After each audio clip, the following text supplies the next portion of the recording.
18 years ago when I started doing YouTube videos. YouTube is celebrating 20 years now. So 18 years ago, 2 years after it started, I made my first video, 2007. And I made these videos. It was really cool. I got a lot of attention. It was really unique back then to make bass videos. And then something happened. Someone, I don't know, after 2 or 3 years, I made this video about, I was playing the song Spain by Chick Corea, and someone wrote, this guy looks like he needs to take a shit. And I was insulted. So I was really, really insulted. From across the world, I was insulted.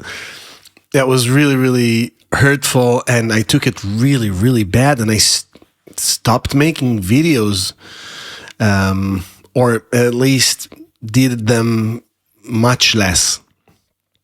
And 2 years ago, when I first moved to Berlin and started my Instagram channel, the Instagram channel blew up. In like 6 months, I gained like 80,000 followers. And then again, someone wrote something really mean. And my first reaction was the same reaction 16 years back. But I had tools to deal with these comments. And some of these tools are self-awareness. Yes, I can make mistakes. Yes, I make really funny faces when I play bass, especially when I'm soloing. All kinds of stuff that I learned through the years to deal with these comments. And the reason I'm telling you all this is because I think social media is a great way to practice performing, to practice executing your music. Now, before I move on to that, I just want to say that when my channel was becoming successful on Instagram, I became addicted. I started posting a lot. I'm still posting a lot, but I posted for the wrong reasons. And I was also consuming a lot of content. And I didn't even realize I was addicted up until like a couple of weeks ago when I started to detox and using less or almost not at all. And that was really, really refreshing because I had the chance to look again at social media and to say that, first of all, it could be addictive. So handle it with care. Everything that I say now, handle with care. Because I'm also part of social media, right? I'm a creator. So my point is, keep that in mind in this episode. Because what I want to tell you is, social media is a great tool to execute and to express yourself. Because I believe that for the brain, for the soul, it is the same, almost the same as being on stage. Sometimes it's even harder because when you're playing in front of 300, 1,000, 10,000 people, 2 people, you don't always get criticized. And in social media, you might get criticized. And I believe that with the right guidance, you can really achieve immunity and really grow just by playing, showing yourself, covering a song. Doesn't matter what you do, really. And I would like this episode to have two conclusions, basically. One is be careful, don't do it too much. Listen to yourself. And second, do it. If you're sitting at home, let's say you live in Australia, let's say you live in somewhere, doesn't matter, and you play your music, and you're practicing, and you're getting better, or just exploring something, being able to play it in front of other people on social media brings many new qualities to these practicing. Because let's say you practice soloing. The minute the camera is on and the audio equipment is on, even if you just do it with your phone, the minute you record, you're signing a contract. You're signing this contract with yourself and with the universe that what you do now stays forever.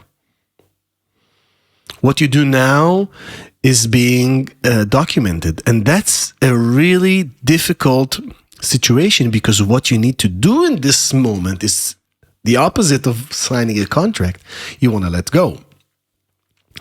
And this is a really interesting conflict on how to be relaxed while you do something really, really almost judgmental in a way, because I'm playing now and people are going to see it and people are going to react to it, and you're going to get a lot of love, and you sometimes get a lot of hate. So it's a really dangerous process.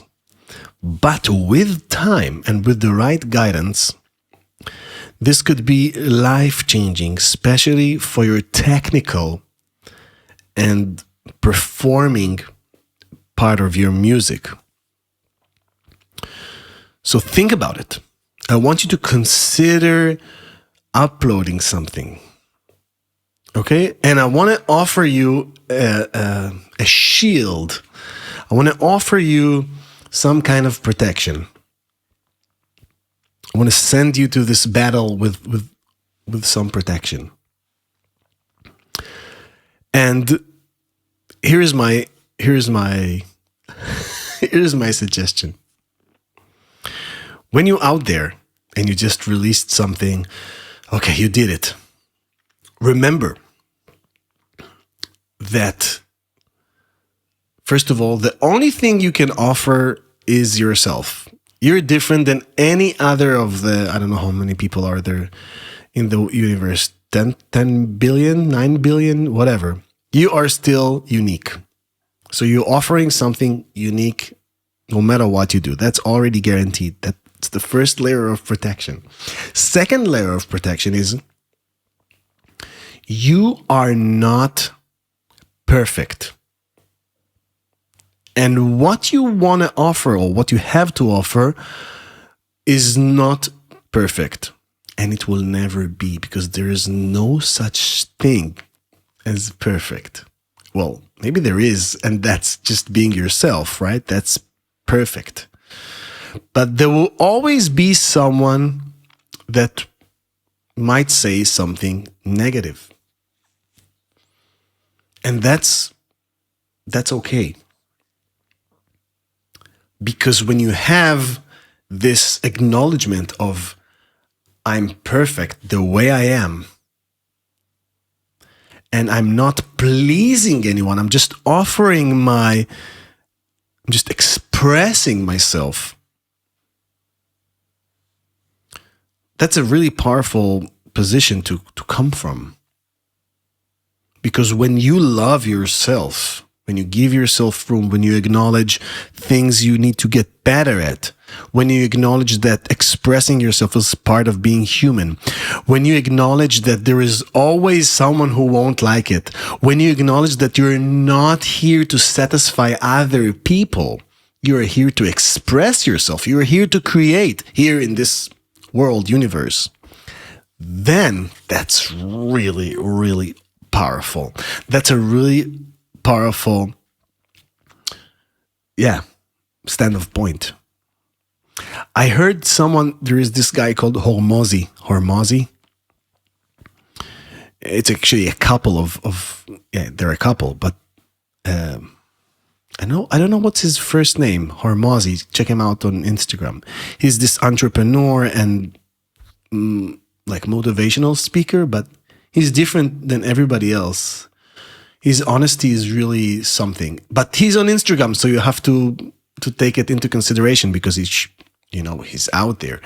Instagram is very many times about how I look and but he's sharp and very inspiring. And he said something really, really smart. I hope I remember it correctly, because it really inspired me. If you don't have confidence, build evidence. And that's incredible. If you don't have confidence, build evidence. And what I think he means that if, for example, you're feeling that your timing is not that good, or you're not playing that well on chord changes, you're probably right.